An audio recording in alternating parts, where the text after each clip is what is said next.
Curso de Sagrada Escritura, lectura del Nuevo Testamento. Tema 5, Evangelio según San Marcos.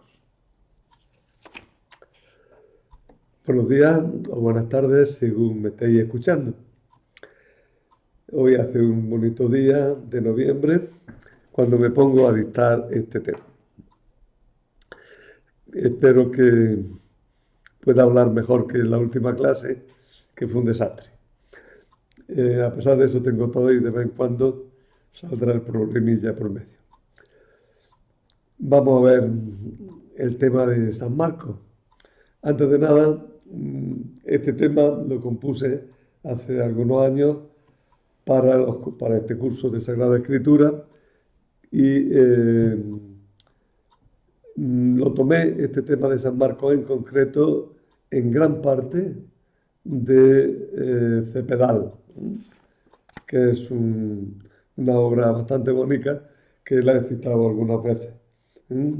Tirso de Cepedal, curso de Biblia, claves para leer el libro sagrado. Perpetuo Socorro, Madrid, 1993. Lleva muchos añitos el libro, pero sigue estando bien, ¿no? Es un libro que ha ayudado a mucha gente. Creo incluso que se puede obtener con cierta facilidad por internet. De todas maneras, como digo, es un buen libro. Bueno, voy a empezar el tema por el final, leyendo el final de San Marcos. Dice así: pasado el sábado, María Magdalena, María la de Santiago y Salomé compraron aromas para ir a embalsamar a Jesús. Y muy temprano, el primer día de la semana, al salir el sol, fueron al sepulcro y se decían una a otra: ¿quién nos correrá la piedra de la entrada del sepulcro? Al mirar vieron que la piedra estaba corrida y eso que era muy grande. Entraron en el sepulcro y vieron a un joven sentado a la derecha, vestido de blanco, y quedaron aterradas. Él les dijo: no tengáis miedo. ¿Buscáis a Jesús el Nazareno, el crucificado? Ha resucitado. No está aquí. Mirad el sitio donde lo pusieron.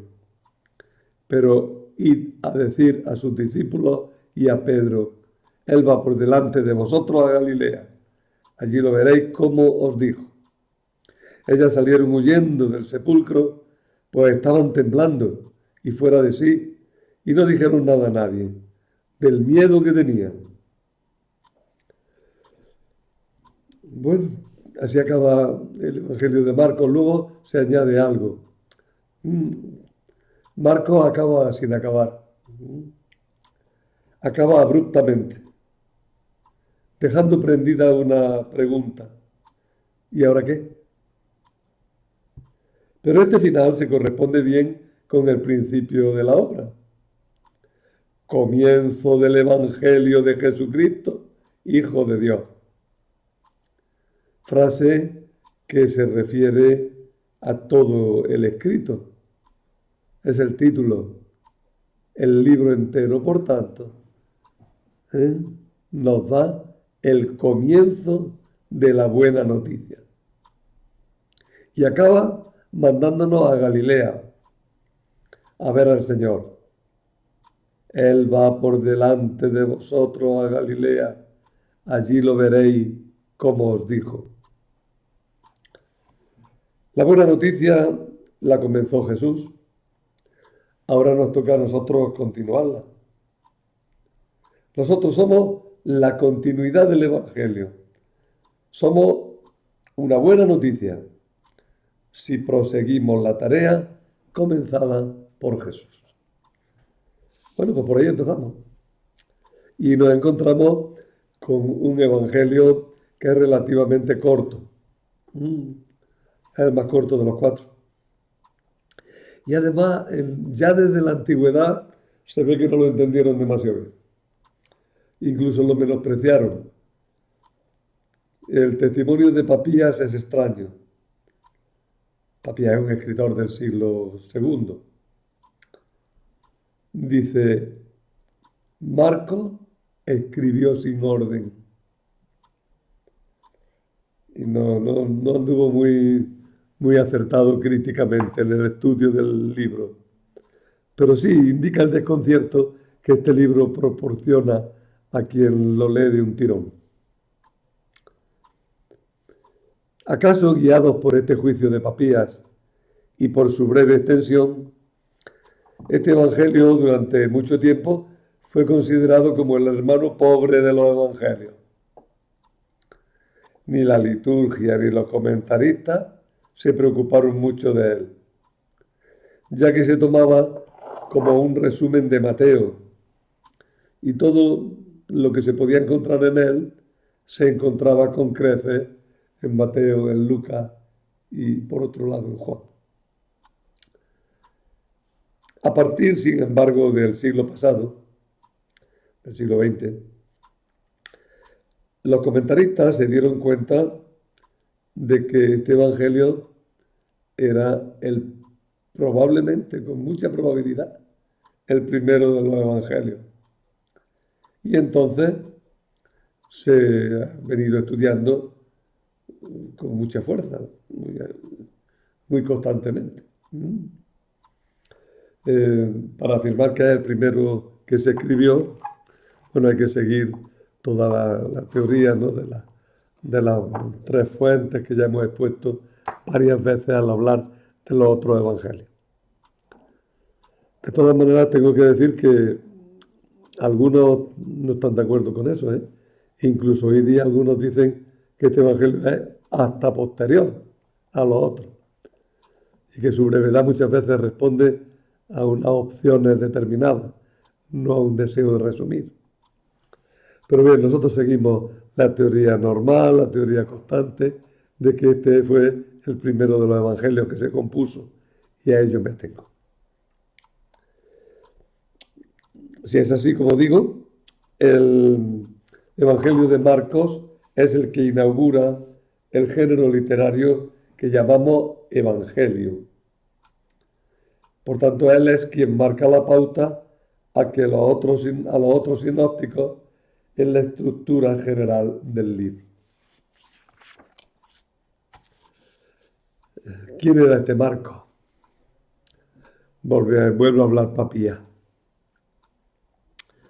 Es el que dio el testimonio más antiguo sobre este evangelio. Según San Ireneo y según nos dice Eusebio, claro, ya tenemos un montón de intermediarios, ¿no? Eusebio, un escritor importante de historia eclesiástica, aquí nos habla en este caso de Ireneo, y Ireneo pues habla de Papías, y Papías habla de Marcos. Es una tradición, ¿eh?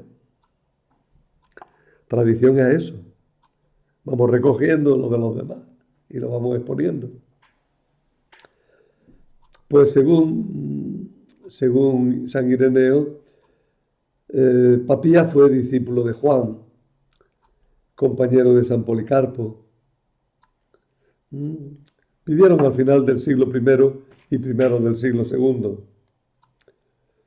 Este hombre llegó a ser obispo de una ciudad llamada Hierápolis, en Frigia, en Asia Menor, en la actual Turquía, y compuso 5 libros con el título de Explicación de Sentencia del Señor. Ese es el libro de Papías. A propósito del Evangelio de Marcos, decía: esto dice el presbítero Juan. Marcos, que fue intérprete de Pedro, escribió con exactitud, pero sin orden, todo lo que recordaba que el Señor había hecho o dicho, porque él no había oído ni acompañado al Señor. Pero más tarde, como he dicho, acompañó a Pedro. Este enseñaba según las necesidades, pero sin hacer una síntesis de las palabras del Señor. Bueno, es una forma de, por un lado, hablar bien y por otro lado, minusvalorar un poco este evangelio. Digo que hablar bien porque lo pone en la tradición petrina. Dice que Marcos recoge la enseñanza de Pedro, pero a la par acusa un poco a Pedro de hablar según las ocasiones, de no haber pretendido hablar ordenadamente y que ese desorden se manifestaría en el Evangelio de Marcos. San Justino, también del siglo II, San Ireneo, del siglo II, también nos hablan de San Marcos. San Ireneo dice, tras la muerte de Pedro y Pablo, Marcos, discípulo e intérprete de Pedro, también nos transmitió por escrito la predicación de Pedro. Perdonad que exista tantos autores, pero es que esto nos centra, ¿verdad? San Clemente de Alejandría, hay varios Clementes, no lo confundáis. San Clemente de Roma, San Clemente de Alejandría, son de esta época más o menos.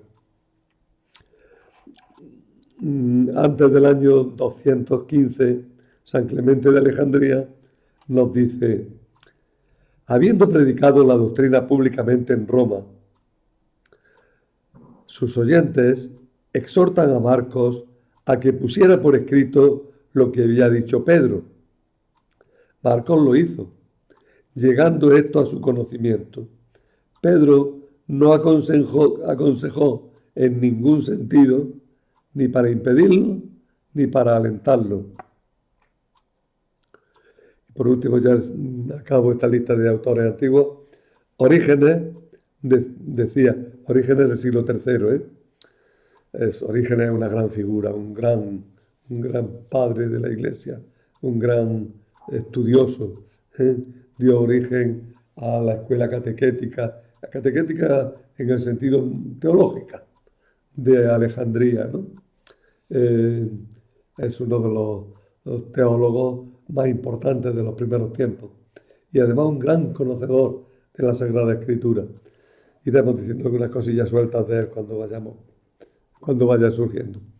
Bueno, pues este Orígenes decía, el Evangelio según San Marcos, compuesto según le había enseñado Pedro. ¿Qué hay detrás de todo eso? Pues una cosa muy sencilla, que como el Evangelio nos transmite a Jesús, tiene que estar fundamentado sobre los apóstoles. Como Marcos no era apóstol directamente, había que ver de dónde había tomado la enseñanza apostólica. Y es curioso, pero unánimemente la antigüedad aplica a Marcos la enseñanza de Pedro. Pero ¿quién era este Marcos?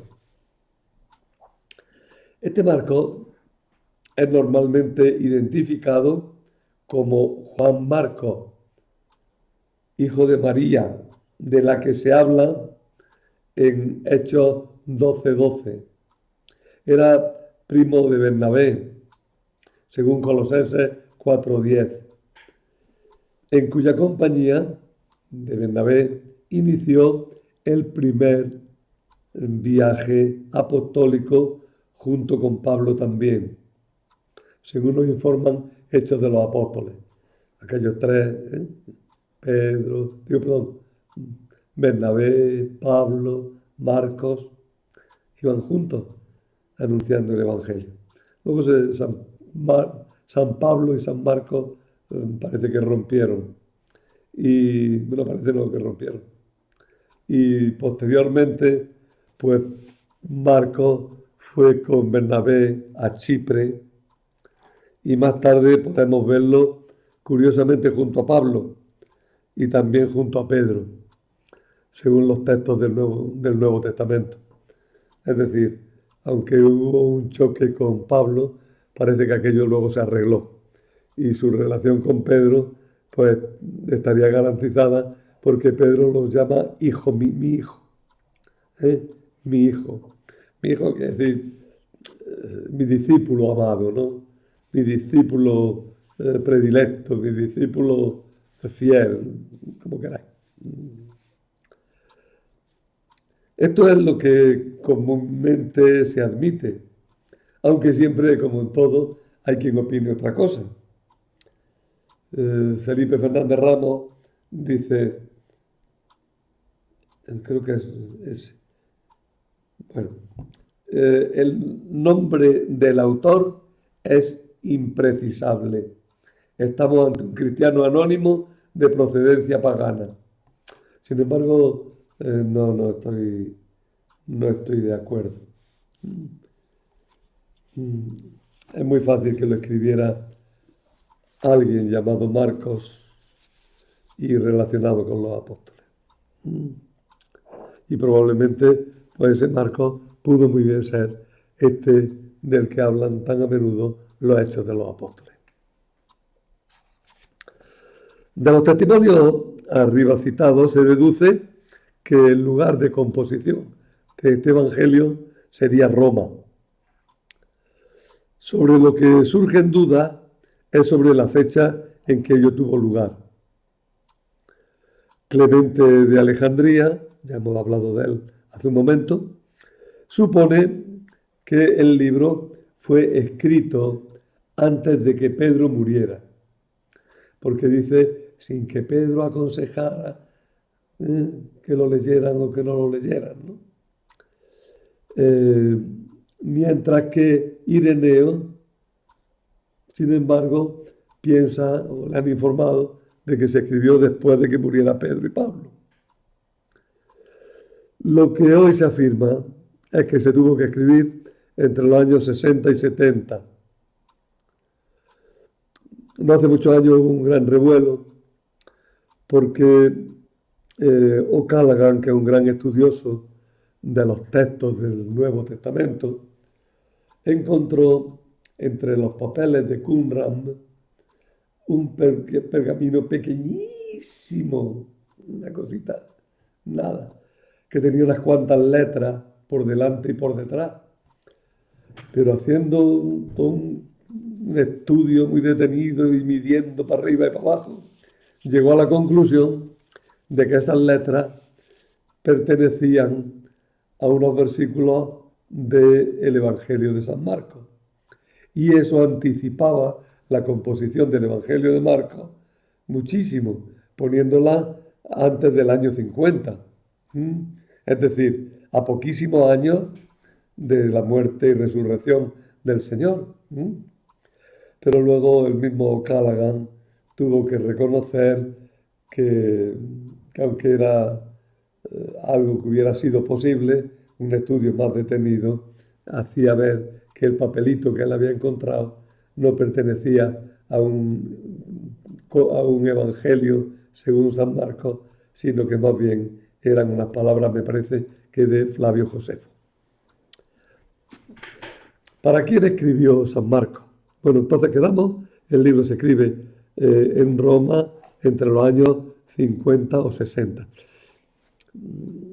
Lo de Roma parece bastante atestiguado por mucha gente, incluso las teorías que hablan de un Marcos muy tardío, posterior incluso a los otros evangelios, esas teorías incluso, esas reafirmarían su origen romano. Romano pero escrito en griego. Quiero con esto decir una cosa. En Roma, por esta época, el idioma común era el griego. Fijaros que el griego en aquella época fue más que el inglés ahora, ¿eh? Porque hoy día, es verdad, mucha gente escribe en inglés en cualquier sitio del mundo. Cualquier artículo científico hoy día, aunque se escriba en Villarrobledo, por poner un sitio así muy español, muy de España más honda, se escribe en inglés a veces. Bueno, pero en la época del primer siglo de nuestra era, lo de escribir en griego, incluso en Roma, era lo normal.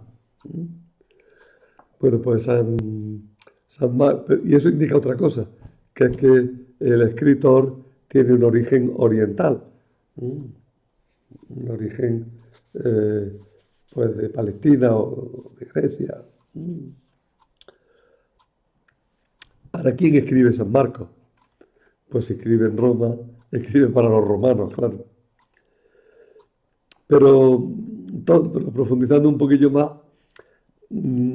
se está de acuerdo en afirmar que los destinatarios de este evangelio no son judeocristianos, sino gente que habían sido paganas anteriormente, se habían convertido al cristianismo. ¿Y eso por qué se nota? Pues porque no conocen el hebreo ni el arameo. ¿Y por qué sé yo que no lo conocían? Pues porque San Marcos les explica las palabras griegas y las palabras arameas que tiene que meter, o los conceptos griegos y arameos que tiene que meter en su evangelio. ¿Mm? Eh, y porque explica las costumbres judías, diciendo, los judíos no hacen esto, o los judíos hacen esto, ¿no? Los judíos se lavan las manos después de cuando vuelven de la calle, ¿no? En los nombres de las monedas que pone, curiosamente los traduce al latín. Es curioso, utiliza palabras latinas a veces. Que estos destinatarios fueron los de Roma, como digo, se deduce también del empleo de latinismo, es decir, de palabras latinas, de la alusión a dos personajes llamados Rufo. Rufo es un nombre latino. Rufo significa pelirrojo. Rufo el coloradillo, quiere decir Rufo, ¿no? El colorado. Un hombre, se ve que era pelirrojo ese Rufo. Pero es una palabra latina, que es lo que a mí me interesa aquí. Y a Alejandro es una palabra griega, pero esa palabra se utilizó mucho en todo el ámbito de Roma, ¿no? Ese Rufo es probablemente una persona que es citada en el Evangelio, no, en la carta a los romanos.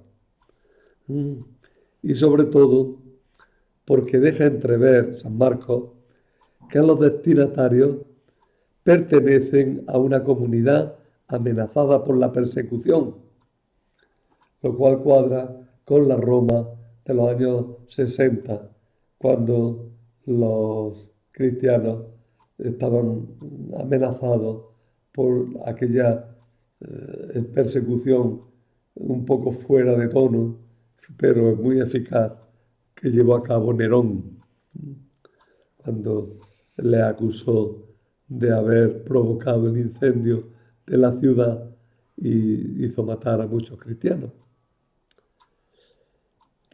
Bueno, por tanto, un evangelio escrito por un señor llamado Marcos, probablemente en Roma, en lengua griega, destinado a los romanos,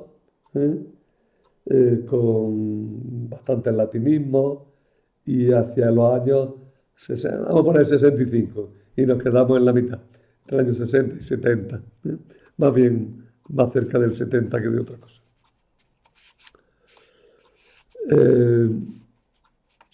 Aspectos literarios del libro. Los testimonios antiguos sobre este evangelio aluden a Marcos como compañero e intérprete de Pedro, ya lo hemos dicho.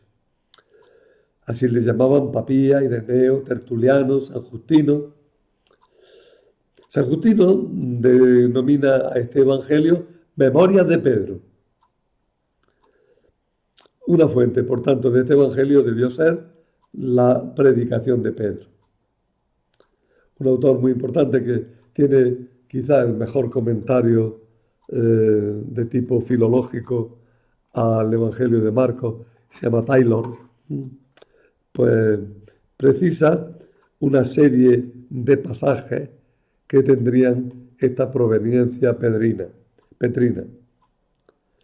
Y bueno, sin duda que Marcos cogió pues tradiciones escritas llegadas a sus manos, datos orales que le transmitían gente que habían estado en el ambiente cristiano desde los primeros tiempos, eh, noticias de testigos oculares directos. Tenía tradiciones abundantes y pudo recogerlas y, pese al testimonio de Papías, pues ponerlas por orden, porque lejos de ser un libro sin orden, es un libro muy pensado, en el que va conduciéndonos a ese final en el que tenemos que decir, ¿y ahora qué? Es decir, es un libro muy pensado para implicarnos, para llevarnos a nosotros a su terreno. Contenido del Evangelio, pues el Evangelio comienza con la actividad de Juan Bautista y luego la actividad de Jesús, que se desarrolla en su predicación, de la que se recoge poco, pero se recogen algunas parábolas, algunas polémicas y algunas sentencias. Pero de todas maneras carece un poco, adolece de falta de, o sea, adolece de palabras de Jesús. Necesitaría más. Eso es lo que pensó por lo menos San Mateo, que dijo, uy, aquí hay que meter muchísimas más palabras del Señor. Y por eso San Mateo luego compuso su evangelio, usando a Marcos, sí, pero metiéndole más palabras. También la actividad de Jesús se muestra en el anuncio de la llamada del reino de Dios. Llega el reino de Dios. Quizás esa sea la frase más importante. Convertido y creer en la buena noticia. El reino de Dios está cerca. Ha llegado el reino de Dios. Convertido y creer el evangelio, la buena noticia. También desarrolla y destaca vocaciones y llamadas en las que podemos sentirnos nosotros llamados también. Y una cosa que llama mucho la atención en Marcos es la cantidad de expulsiones de demonios que muestra este evangelio. Es un evangelio que se hace hasta cansino con tanta expulsión de demonios. Tened en cuenta que en el ambiente en el ambiente antiguo, se entendía siempre las cosas malas o las cosas inexplicables por influencia de algún espíritu bueno o malo. Y las malas, pues claro, por influencia de los demonios. Jesús ha venido a acabar con el mal y por eso expulsa muchos demonios. Jesús suscita aceptación y también rechazo. Todo el Evangelio está atravesado por el conflicto que se produce entre Jesús y las autoridades judías.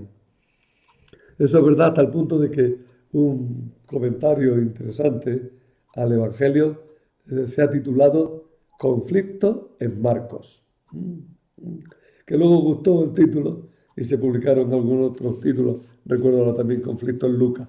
Pero bueno, el libro que dio el título original y dio un puntazo, Conflicto en Marcos. El Evangelio de Marcos es la historia de un conflicto entre Jesús y las autoridades de Israel. Otra cosa que llama la atención en el Evangelio, en su contenido, es que la narración de los acontecimientos de la última semana de Jesús ocupan un amplio espacio. Ocupan muchísimo. Es desmesurada la narración de la última semana de Jesús. Y ahí se agrupan polémicas, instrucciones y luego su pasión, muerte y resurrección. Dicen que salta a la vista su carácter geográfico. Es decir, el Evangelio sigue un orden geográfico. Dicen que eso quizá venga de Pedro, quien destacaría como momentos cruciales de la vida pública de Jesús la predicación en Galilea primero y la predicación en Jerusalén después. la predicación en Galilea, donde está el espacio abierto al anuncio del reino de Dios. Y luego la predicación en Jerusalén, que es el centro de la oposición contra Jesús, con su muerte y resurrección. Por tanto, podríamos decir que Galilea es el respirar, donde se puede expandir Jesús. En cambio, Judea es el contraerse, donde Jesús se ve constreñido por la fuerza de sus enemigos. Marcos pues divide su evangelio en dos grandes momentos. Predicación evangélica en Galilea, que ocupa los 9 primeros capítulos, y su vida, predicación, muerte y resurrección en Jerusalén, que ocupa los capítulos 10 al 16. Paralelamente a esta estructura de carácter geográfico, se proponen otras muchas divisiones de acuerdo con la intención que se le atribuya a este evangelio. Son muchos los que consideran que el evangelio tiene un punto central en el momento en el que Pedro confiesa a Jesús como Mesías. De hecho, esa frase está justo en medio del evangelio. Y cuando algo se pone en el centro de un escrito, en la antigüedad, es como si se pusiera con letras muy grandes y muy recalcado. Es el centro, es lo importante. Tú eres el Mesías, el Hijo de Dios. Y ahí, además, se da una línea divisoria. Hasta ahí hay una revelación progresiva del misterio de la mesianidad de Jesús. Desde que Pedro dice, tú eres el Mesías, vendrá la revelación del Hijo del Hombre, que a través de la muerte llega a la resurrección. Y finalmente, para otros, este evangelio es como un drama. Es una obra de teatro. Un Jesús incomprendido y rechazado por los hombres acaba siendo glorificado por Dios. Hay ahí un gran conflicto que se resuelve en favor de Dios. Esta variedad de interpretaciones, que no es contradictoria y que se pueden sumar, porque todo eso está ahí, ¿verdad? Dejan claro que fuera de la división general en dos partes de carácter geográfico, es muy difícil descubrir otra estructura en la intención de Marcos.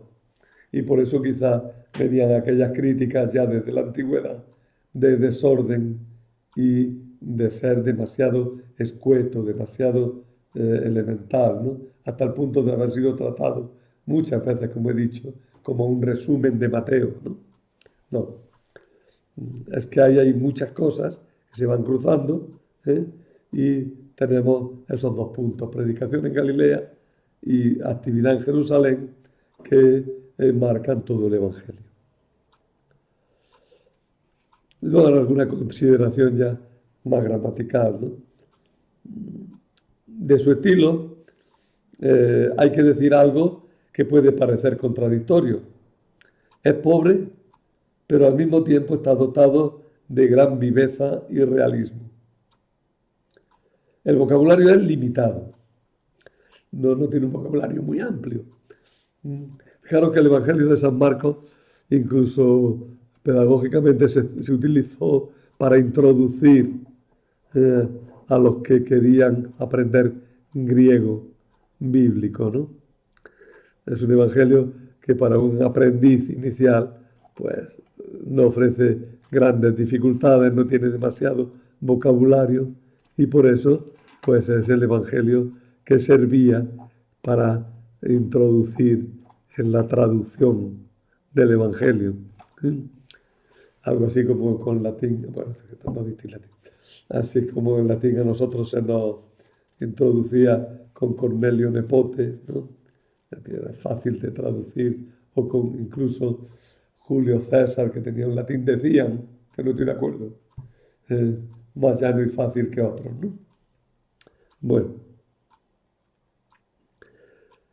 el vocabulario es limitado, el estilo, por un lado es pobre, pero por otro lado está lleno de viveza, ¿no? La sintaxis es simple, dicen que a veces es incorrecta. Mira, estas cosas incorrectas basado en qué parámetros. Pero en fin, es una sintaxis de un hombre que habla con sencillez. Y ahora digo yo también, hablar con sencillez y escribir con sencillez no es ni pizca fácil, ¿eh? Pero bueno, no es un grandilocuente, no es retorcido, la sintaxis muy llana, muy facilita, sin apenas oraciones compuestas, cansa oír tanto y. Eso es por influencia del hebreo, ¿eh? Y del arameo. Eh, y por otra parte, pues ya digo, no tiene un vocabulario demasiado rico. La narración esquemática, en algunos casos, tiene mucha vivacidad y hasta dramatismo en otros casos. León Dufour, con esa frase así muy grandilocuente y muy ingeniosa de los franceses, dice, pasar del Evangelio de Mateo al de Marcos es como salir de una iglesia para contemplar la naturaleza. Bueno, se entiende que la iglesia es un espacio artístico, mientras que la naturaleza es el gran espacio vital, ¿no? Vale. ¿Qué pretende el Evangelio de San Marcos? Muchos lo ven como una respuesta a la pregunta ¿quién es Jesús? Y la respuesta que él quiere darnos ya la dice en la primera línea. Jesús es el Cristo, el Hijo de Dios. Y esa respuesta, como digo, la vamos a ir viendo a lo largo del Evangelio. Ya en las primeras palabras, comienzo del Evangelio de Jesucristo, Hijo de Dios. Así comienza, ¿no? Por cierto, que quiero destacar, si ahora puedo digo algo, la palabra comienzo. Ya he dicho antes bueno, no digo, que todo el Evangelio se ve como un comienzo, todo el Evangelio. El comienzo de la buena noticia que se expande por los siglos hasta llegar a nosotros. Por otra parte, la palabra comienzo la encontramos en 3 libros de la Biblia al principio. En el Génesis, en el comienzo, en Argé, en el comienzo, en Marcos, Argé es comienzo. Y en San Juan, en el comienzo existía la palabra. Es una palabra que indica pues, que algo tiene su origen, que algo nuevo aparece. Luego la encontramos también en el bautismo, la idea esta de, no de comienzo, la idea, aunque también, la idea de que Jesús es el Hijo de Dios. Tú eres mi Hijo amado. También en la transfiguración, este es mi Hijo amado. Curiosamente también en labios de los enemigos de Jesús. Eres el Hijo del bendito. Y en el momento de su muerte, cuando el centurión pues lo dice, ¿no? Este hombre era hijo de Dios. Fijaros que en el Evangelio de Marcos, por tanto, tenemos al menos 4 afirmaciones de que Jesús es el Hijo de Dios y además puesta en boca del autor del libro, en boca de Dios, en boca de los enemigos de Jesús y en boca de los paganos que se convierten.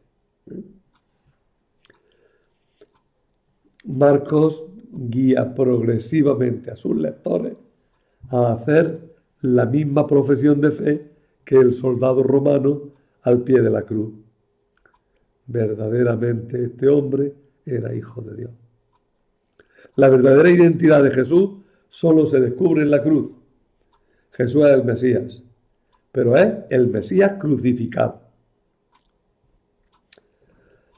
Y ahora algunos aspectos teológicos que desarrollamos un poquito también. Marcos es el menos teórico de los 4 evangelios en su forma de exponer, pero tiene un contenido teológico muy fuerte, ¿eh? Digo en su forma de exponer porque más que con discurso y teoría, Marcos enseña con hechos y con milagros de Jesús.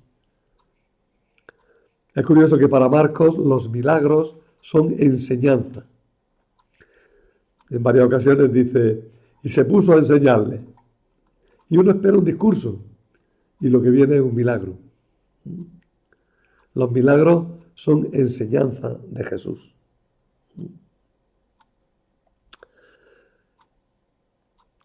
Es el evangelio más cercano a los hechos. Por eso se ha dicho que es un evangelio antes de la Pascua. No es tampoco muy verdad. Pero sí, nos da la frescura de la inmediatez de los tiempos del Señor. Nos da la inmediatez de la predicación del Señor, inevitablemente recordada a la luz de la Pascua, pero quizá menos que otros. Varios son los títulos que recibe el Señor, ¿eh?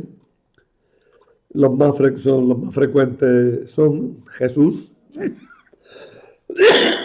Vamos a ver si puedo terminar.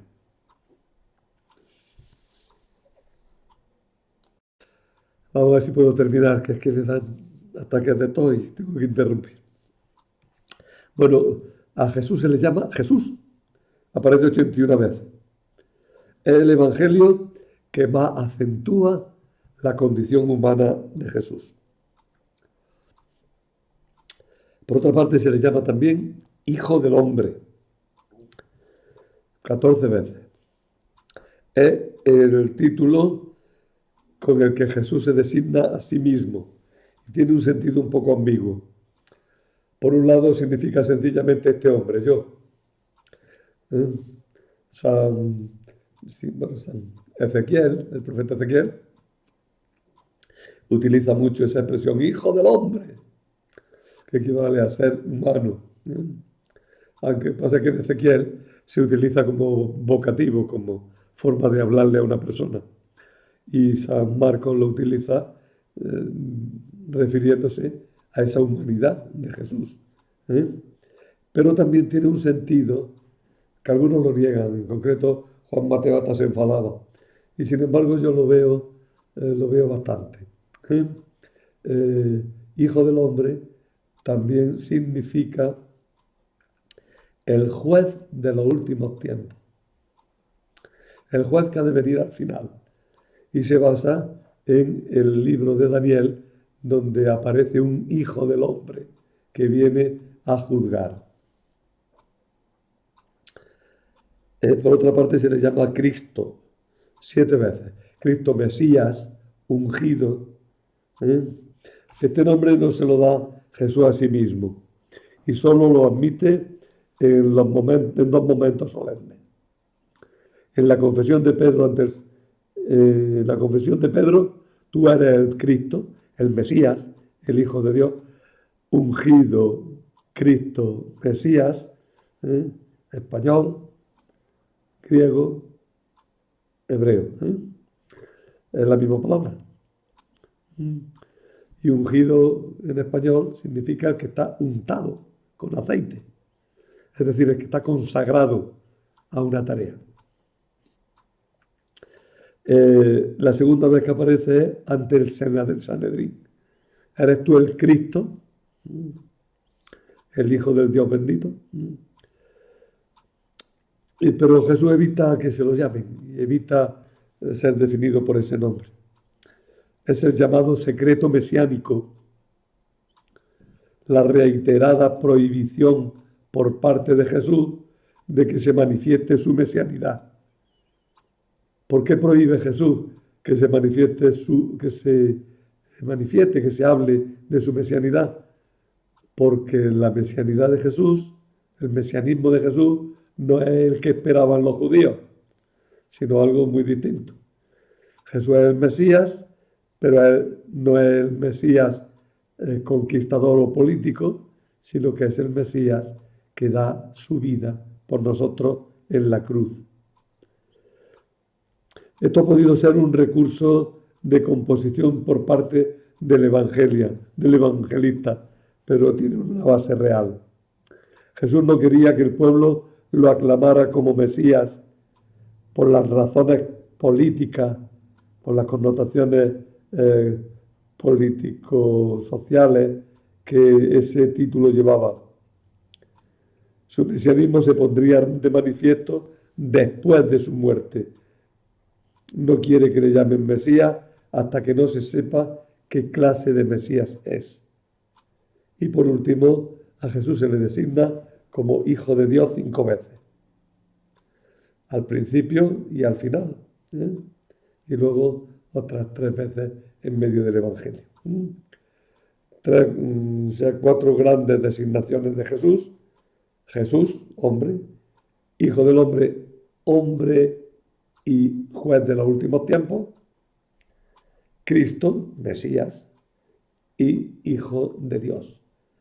De Hijo de Dios tendríamos que hablar más despacio porque también puede significar sencillamente Mesías, el Rey consagrado por Dios, pero también puede tener un sentido más profundo que es al que apunta, sin describirlo, el mismo Marcos, y que San Juan en el prólogo, sobre todo, y luego a lo largo del Evangelio, pues describirá con más fuerza, ¿no?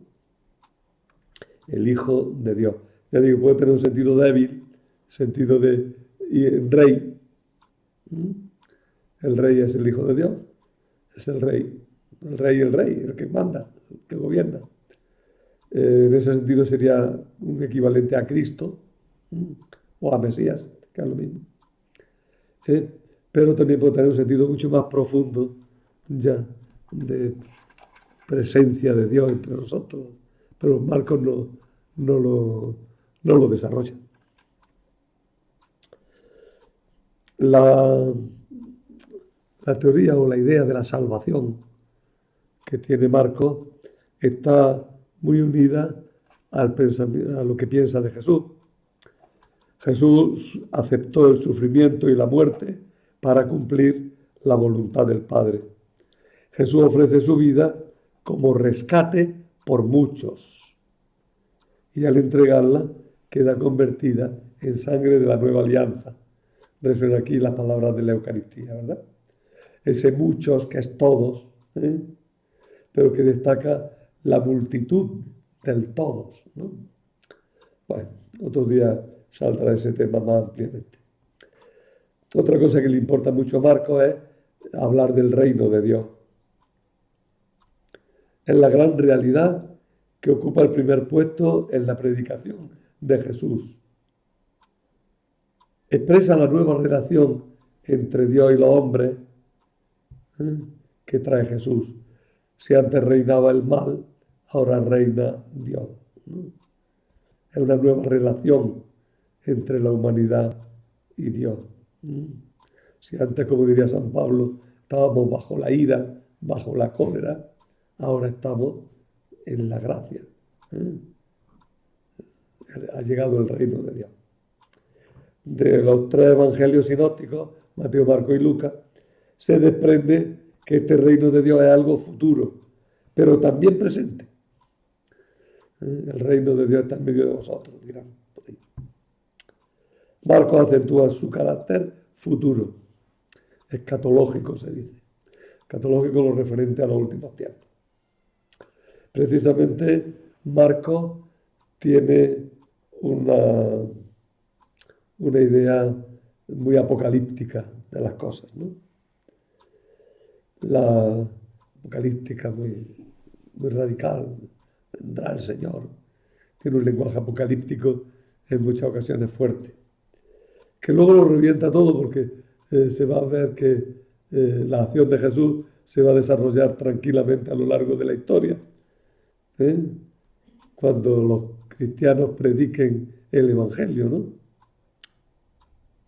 Es que la apocalíptica cristiana utiliza palabras, conceptos, formas de expresión de la vieja apocalíptica judía, pero las ideas que contiene ya van a ser muy nuevas, muy distintas.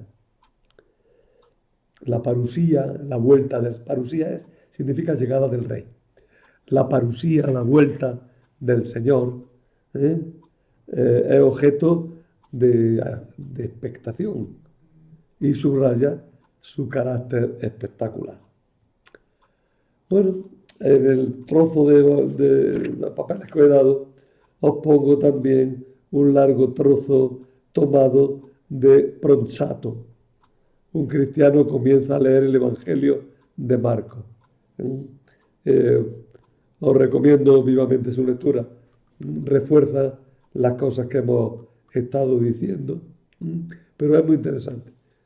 Amplía mucho la línea de lo que hemos explicado. Lo tenéis aquí, ¿no? Evangelio visualizado por Pronsato. Ese señor de la foto es Pronsato, un italiano. Y, y nada, pues que aprovechéis bien el tema y en la próxima clase, pues lo que hablaremos será de Lucas. Os recomiendo que leáis por lo menos los capítulos 3, 9, 15 y 24 de Lucas antes de empezar la clase. Ya os digo que en el tema, digo, aquí en una notilla digo, está tomado casi íntegramente. Es para curarme en salud. Pero he metido muchísimas cosas mías. Mías o tomadas de otros sitios, claro, yo no me invento nada. Pero el Evangelio, vamos, el tema, me apoyé mucho en Cospedal. No, Cospedal no, Cepedal. Tirso de Cepedal, que tiene un curso de Biblia del que ya he hablado y volveré a hablar más veces. Nada más.